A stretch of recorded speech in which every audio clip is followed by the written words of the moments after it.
does this better-than-expected ISM number match up with what you are actually seeing as a producer?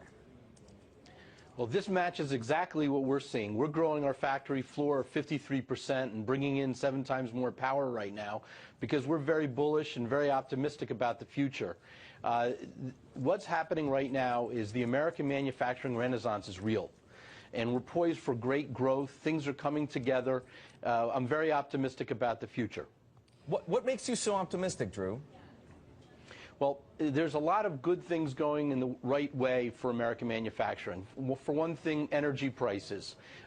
They've been going down for years.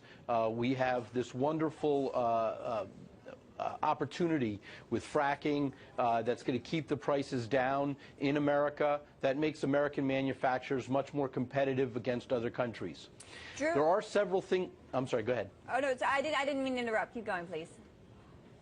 There are several things that we're also very excited about. President Obama is pursuing some aggressive trade deals with the Pacific nations, also with the Atlantic nations, and this is going to really open up a lot of new markets for our exporting manufacturing powerhouses. America needs new consumers to sell to. We need new clients. And by opening up these new markets, what's going to happen is we're going to have to hire more talent in America in our factories to sell to these wonderful new customers that we haven't been able to approach yet because we have very high duties, very high taxes when we try to sell overseas.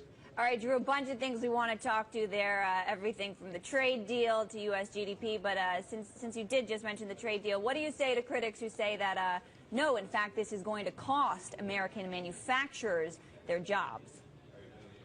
95% of the world's consumers are overseas. So what that means is that's where the big markets are. It's not domestically. The future of American manufacturing is to sell to more people overseas. And right now, we're inhibited. We have all kinds of obstacles to sell into Japan, to sell into Peru and these other countries. If we can get the TPP done, the Trans-Pacific Partnership done, all of a sudden we're going to be able to sell to these countries like never before. That means our factories are going to have to ramp up production. That means we're going to have to hire more talent. We're going to increase the number of people in the middle class.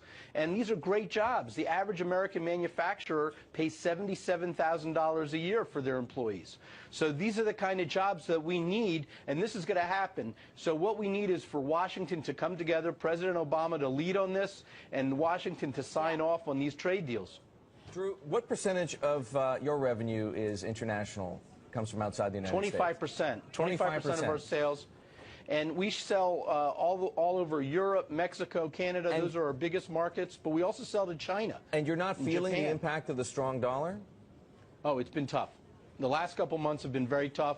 We lost a big job into Southern Europe because the Southern European client's perspective is that we raised our prices 25%. Of course, we didn't raise our prices 25%, but compared to our German competitor, we look very expensive. So this has been really rough on us the first couple months of the year. Isn't that going to continue being the case? Because Europe, as you know, right, the ECB is engaged in quantitative easing aggressively, beginning to do what the United States started doing in 2009. Bank of Japan is doing the same thing. Last I checked, they make a lot of steel in Japan as well. I mean, it just seems to me that at least from your perspective, you're in a steel manufacturing business, right? Isn't that going to be challenging for years to come from a currency perspective? You're correct. The currency is a headwind, and it's not helpful to American manufacturers. We make everything 100% in the USA, but that's the reason why these trade deals have to happen. Because what will happen is it'll give us new markets to access. It'll lower the barriers. It'll make the obstacles lower so we have more prospects. For example, one of the things that will happen is that we'll have more intellectual property protection. That's critical. That's our secret sauce in America. And if by having these trade deals, it makes foreign countries not be able to pilfer our intellectual property as easy. So yes, the currency's a headwind. It's not helpful to us. It's inhibiting our growth. So let's try to find other ways, like trade deals, so that we can enter into new markets and grow our economy. Drew, I just want to press you on the issue of the manufacturing jobs. We have a chart that shows very clearly that manufacturing jobs peaked here in the U.S. in the 1970s. It has been steadily declining there on the right side of the screen. You see it slowly picking up. I recognize that the trade deal would be good for exporters and their bottom line, but what kind of jobs are you creating? We were just showing video of robots producing steel. Are you actually going to be generating, you know, working class manufacturing jobs, or are you generating jobs for managers and downstream opportunities? There's no doubt that the complexion of the jobs is different than it used to be.